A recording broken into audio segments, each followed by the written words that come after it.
ladies, gentlemen, and everyone in between and outside of it. Welcome back to my stupid ass channel.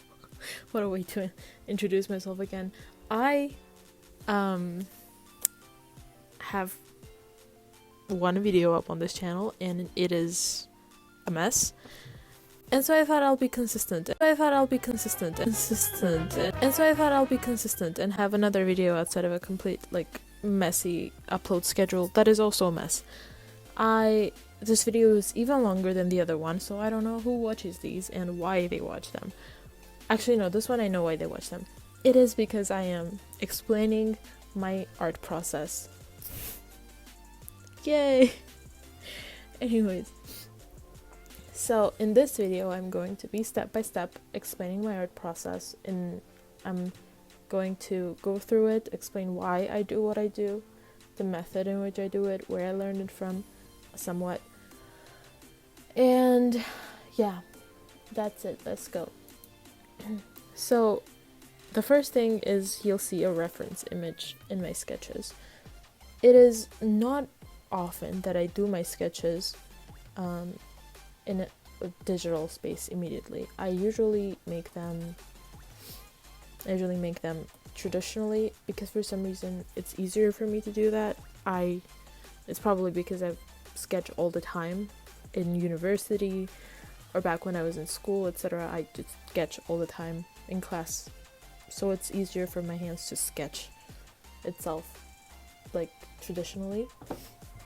So yeah, the first thing in my sketch is to find a reference.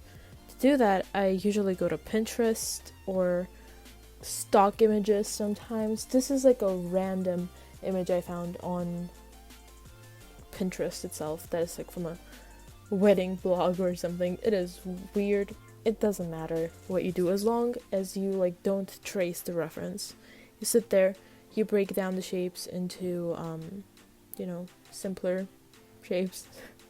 I'm pretty sure you guys would know what the shapes of the body are. So, the squares of the head is what I usually start with, as you can see. And then I go and simplify the body. I'm very focused for some reason on shoulder muscles. I mean, they guided the whole arm for me. When you point at the shoulder muscle, which goes down, as you can see on Jinx, it's really defined here. And afterwards, the whole arm you can just control into motion. Also, it's the muscle that stretches the most visibly when an arm moves. So when I do that, I kind of set up a line for myself that looks like the muscles are correct. When somebody sees my drawings, one thing that I've heard a lot is wow, your anatomy is so good. I have no idea what I'm doing. I legitimately don't know a single name of a muscle other than a bicep and a tricep, and that's because I work out. I'm so sorry. I am so sorry. Apologies. I don't even work out. Anyways. So, yeah. After the first rough sketch, I go another layer of sketching to add more details and faces mostly, because I don't like erasing and fixing things around, which is as you can see, I had a lot of that happening on Echo's eye, so I was really frustrated there. In case you don't know, Arcane characters, Jinx is the girl, Echo is the guy. Yeah. So at this point in the Speedpaint, I'm just kind of going over the details and trying to fix things around. It's going to take a lot of that. Also, a quick thing that I forgot to mention that I did earlier is that I found this site that has a lot of 3D models of characters, so it's very useful. And if you want to draw a character, specific character that that a 3D model exists of for the outfits, I highly recommend that site. I wish there was an Echo on there too, because I really struggled with this profile for a bit. Because with Jinx, I could just roll her around and see different angles of her face. I'm not really happy with how her profile turned out. I don't like something about it. I don't know what I don't like. But still, it turned out okay. I'm fine with it. I survived this. Anyways, as you can see, I'm still struggling with Echo. I will struggle quite a bit with him, actually. I wanted his face to be specifically exactly how I envision him, because I'm obsessed with him. And I really, if anybody knows my art, I really love tiny, unnecessary details in character design. So drawing Jinx's arm with the all the gear on it was heavenly to me. That being said, I do not, again, like I mentioned, I don't really know anatomy that well. So when I started doing that, that's when it became visible to me that the anatomy underneath is wrong. So that's one thing that I highly recommend, is when you're drawing an arm, try to imagine clothing on it. If not drawing, try to imagine it, because that kind of we usually see body parts in clothing in our day-to-day life. So when we see a body part that looks weird when it's in clothing, you can recognize it. When it's not, it's a little harder than that. Also, later on, you will see me struggling a lot with Echo's body. And that's something I really took a step in inside of this piece, is that I made myself study male anatomy, cut it down in shapes and sizes, and not sizes, well, just shapes, simple shapes, gesture drawing type situation, analyze it, really understand how everything's working, and then put it there. By the way, when I say male and female anatomy, I am completely speaking about sex, not gender. It's just, I mean, still very fluid as a whole, but some things are different with this duo here. So, and I'm used to drawing female bodies. I'm used to curves, I'm used to boobies, and so it was hard for me to understand where the fuck his boobs are. When I was, oh my god, am I gonna get shadow banned for that word here? Anyways, here is what was happening. I did not know what was happening with men. So I had to go find a picture of male muscles that are separated. There's a lot of pictures like this online. If you go into Pinterest and type in, male anatomy or male muscle structure, it will come up. I will also link some sites that have specific stuff for artists. There's a lot of websites that have stock images of many poses. So if you want to see how this muscle moves in that direction, you can still have that. They won't necessarily have the sketches I have over that one drawing, because I didn't even do that. I just found it on the internet and it was very useful. Also, yes, I drew his nipples because they helped me. As you can see in the drawing, the reference picture above, nipples kind of stretch out, and like I mentioned with the shoulder muscle, bicep, pre-bicep thing, I don't know what it's called. It helps me point the body in a direction for myself.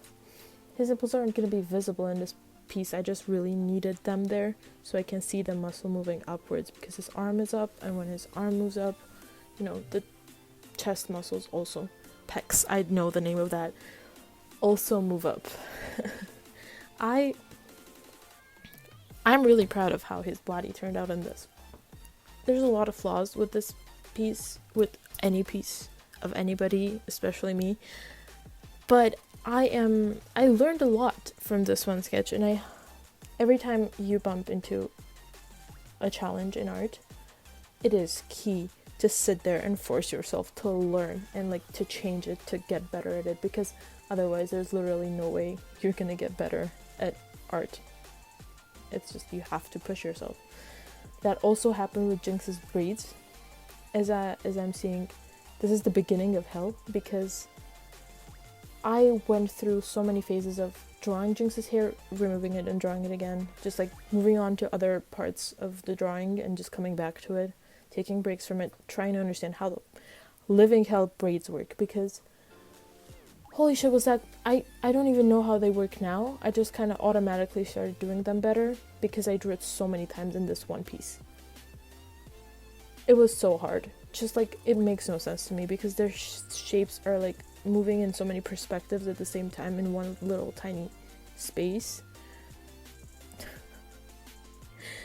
This is my second attempt at drawing her braids, and I'm not sure how many times after this. Maybe this is even the final one. I don't know. I've paused the screen recorder many times. Another thing that is hard for me with making speed paints is that for some reason my Photoshop cannot multitask, as it freezes so hard every time I'm trying to record with OBS, which is a very light program. No idea what's happening here. It's like it takes me to make a brush stroke and wait for it to load. It's very annoying. Especially with braids, which most of it needs to go with a flow. Like, you need to find a pattern and it goes with the flow. So this was a massive challenge for me. Again, really proud of myself for pushing through it though. So yeah, this is obviously for a while now the line art phase. So I had one sketch phase where I just roughly put the shapes in. Second sketch phase where I put the details. This is the line art phase. Yep. So yeah. Enjoy my silence. I don't know what to add about the line art necessarily. Oh god, this is so... I'm like reliving a trauma by watching this right now. Every time I would draw a braid, like a piece of it, I would be like so proud of it, and then I'd realize that it's like under her like little metal things in her hair. It would piss me the fuck off. It was just like, oh, I have to do it again. But it's fine, I survived at the end of the day. Yeah. Another thing I wanted to note about this piece is that I'm proud of it compositionally.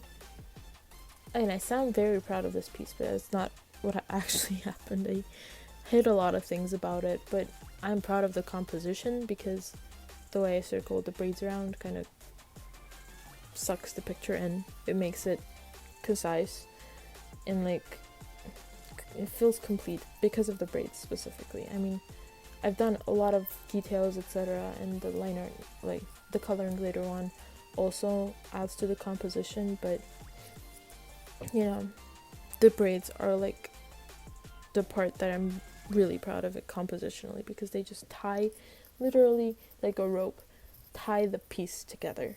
So that's the thing to pay attention to. I don't know. I like how I said that I know how female anatomy works, and then just like look at Jinx's back for a second. Yeah, that it's gonna change. Don't worry about it. That's not gonna remain like that, because right now that is not scoliosis. That is just like I have scoliosis, and that is a brand new level of just that is broken. She would not be walking if she had her back like that. Anyways, as she walks, she runs. I may add. See, this is where I realized that nope, not how it works. And then I had to like bend my body, because you know, you literally have a whole skeleton on your person 24/7. Like, you have a whole reference physically, and you can even feel it. So I just like sat there like bending my body around to realize like how it would be shaped if it were laying down. So yeah, that's how I got rid of that situation. Hated drawing the spikes, because again, a lot of angles happening, a lot of angles, which is a thing I clearly need to work on. Not the most geometrically gifted person. I'm not giving myself any favors in this video, am I? I'm just roasting me. I hope you guys find this entertaining. All 10 of you. Yeah. Also, I was so upset when I realized that I drew Jinx's arm, the other one. I drew Jinx's other arm, not the tattooed one. If you guys have watched Arcane, Jinx has, I don't know if it's powder or clouds over her arm, her shoulder, through her neck, and her chest and her torso. It's really amazing. I love it. When I draw Jinx, generally it's one of my favorite things to just draw. And I messed up and I drew the other arm facing forward towards the hypothetical eyes or camera. So I had to force myself to kind of uncomfortably place her other arm underneath her so I could somewhat have some of the tattoo visible. I tried to make it as comfortable for her as possible, but yeah. it is what it is. She has to go through that. Also, the reference I picked isn't perfect. A thing to note about references. Remember how I mentioned clothing helping? Yeah, off of the reference, not on the reference. Like in your head, place it yourself. Because in a reference, clothing really obscures limbs. You really cannot tell where her arm is going with the other one. Also, the angle isn't helping, the high contrast isn't helping, etc. Moving on, I guess, to the coloring now. Yeah, it's really important to understand midtones and such when you're coloring, because for Jinx I could find the like model, the 3D model, and I could see the clear like skin tone somewhat. Still not the perfect place to see a skin tone because it had zero lighting. Some lighting is good. Usually Arcane has very harsh lighting, so I had to like trust my brain a little with picking a midtone, which there's shadow, there's a midtone, and there's highlight in every picture of a person, even the like ones that are in the darkness. That's just different midtones. But yeah, so I had to trust my gut with Echo, as in approximate a color. With our brains usually fill in information for us, which is why the whole gold and white and blue and black dress situation happened back in 2015, I think. It was a whole thing because your brain kind of fills in information for you based on your previous experiences with the lighting of something's color. It assumes the color to the person or any object for that matter.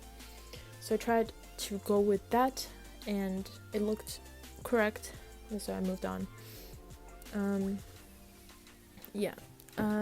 So the midtones are that. Usually when I'm coloring, as you can see, I fill in with flat colors first of everything because that just helps me have the whole piece together and understand if there are any flaws with the line art or with the composition or with the colors for that matter, because when you're making fan art sometimes you can't really control color theory. Although in this one it's pretty good. A good accident, I guess. I don't know. Maybe. Hey, put your tinfoil hat on as a shipper. Maybe Arcane was trying to say, hey, they're complementary colors to each other. Because your hair and his scarf. Anyways, those are complementary colors. If you don't know what complementary colors are, color wheel, the colors in front of each other. The complementary colors. Oh, okay. Apparently I had no idea what to do next. This is a thing I want to note on. Arcane has really taught me how to shade, because I have had a very massive problem with shading my whole fucking art career, my whole career here. The way Arcane just cuts up the characters' faces into shapes that makes it simple for coloring is just like mind-blowing to me. I love it so much for that. Here's me trying to figure out how to put the little face paint thing on. Did not figure it out how to paint the whole thing over again. Just ignore that. We all make mistakes. I mentioned this in the other video as well, but Arcane cuts up the face into face planes, which if you Google face planes is it's a thing in art. Where it again simplifies the face into shapes. So I learned a lot from Arcane about the face, where to put the shadows, which is mostly like the eye, underneath the eyebrow, on the cheekbone, around the temple, underneath the lower lip, and under the nose, and the cupid's bow, etc. Yeah, I also I should have mentioned in the line art, but I had so much fun drawing Gecko's hair and every single fucking curl because I hate myself. No, I actually find it really therapeutic to sit there and draw curls. I love curly hair. I love Echo's hair so much. It was such a like relaxing experience to just sit there and draw every single curl. again, with the clothing here, I just kind of jinxed it as fun pun. I'm so funny, but no, I jinxed clothing. I kind of just like from life know where shadows go. If you look at your clothes, everywhere it bends, there's a shadow. So I just kind of went with that logic there. Also, yeah, as you've noticed, probably no rhyme or reason as to what I shade first and where I shade next. Although I usually like to go this character A's skin, character B's skin, character A's hair, character B's hair. Sometimes I just get carried away and like finish one character and not do another character for a while, but yeah. Also, I've recently discovered the actual good usage of the smear tool. So I've had a huge agenda against the smear tool for a while because whenever I saw people using it, I saw it as like being used as a way to like smear and blurrily blend things in that weird realistic way people do, which I highly don't like. That's a whole other can of worms that I will go probably into in another video, probably when I'm gonna be roasting my old art. I've been trying to record that video so many times, it just, people don't let me. My family does not let me because they're loud.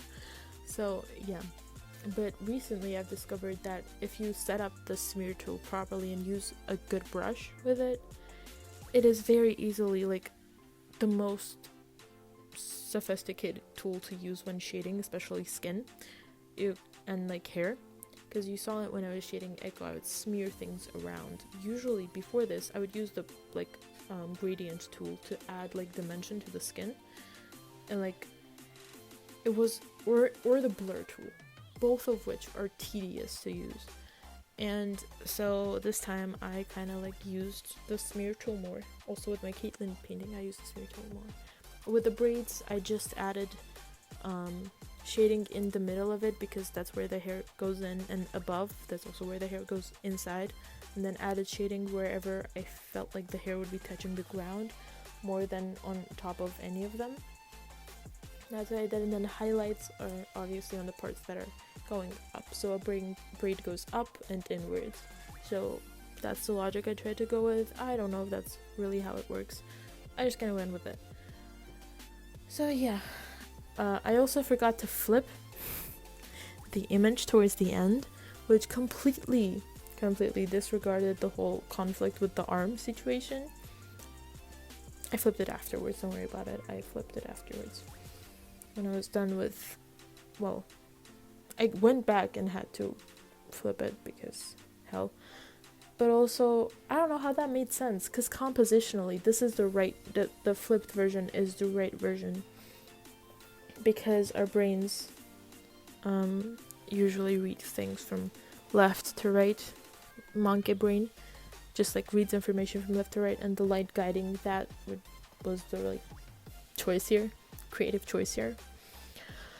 Yeah, so I hope you guys learned something from this, and I hope I was an entertaining background noise for whatever you're doing for 20 minutes here. I hope my art process was useful. People can learn from it. I don't know. What an inflated ego to think that people can learn from me.